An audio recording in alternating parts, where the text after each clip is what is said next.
warahmatullahi wabarakatuh. Sebelumnya, perkenalkan, nama saya Amanda Sofia dengan NIM 241186206168.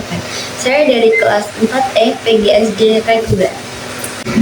Nah, pada pertemuan sebelumnya, kita itu membahas tentang apa sih pengertian sastra dan apa perbedaan antara sastra dengan karya ilmiah.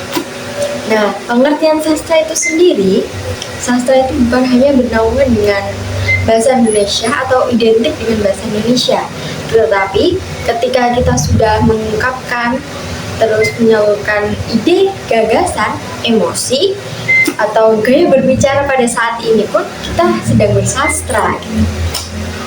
Selanjutnya, kita akan membahas hakikat pengajaran sastra di sekolah dasar. Itu ada 5 poin. Yang pertama, ada pembelajaran sastra di sekolah dasar. Nah, pembelajaran sastra di sekolah dasar ini bertujuan untuk mengenalkan kepada siswa apa aja sih karya sastra itu. Nah, contohnya tuh seperti cerita, dongeng, dan puisi. Nah, sebelumnya mungkin anak-anak SD itu sudah tahu, bukan sudah tahu, tapi sudah bertemu dengan sastra-sastra di lingkungan sekitarnya.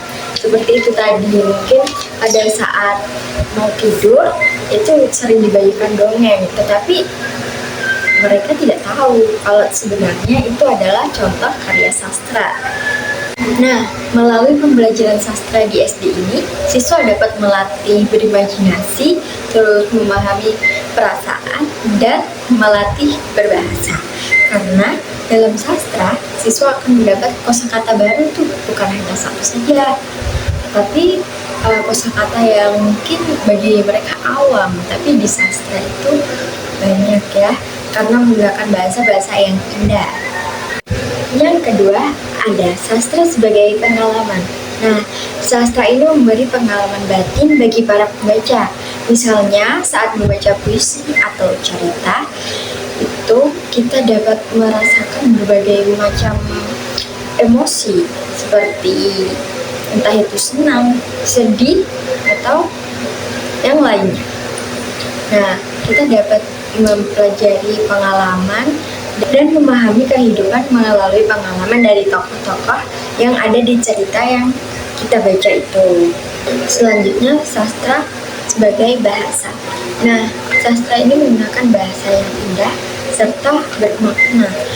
Nah, dari sastra itu, siswa dapat mendapatkan kosakata yang baru dan belajar berbahasa yang baik. Selanjutnya ada genre sastra anak.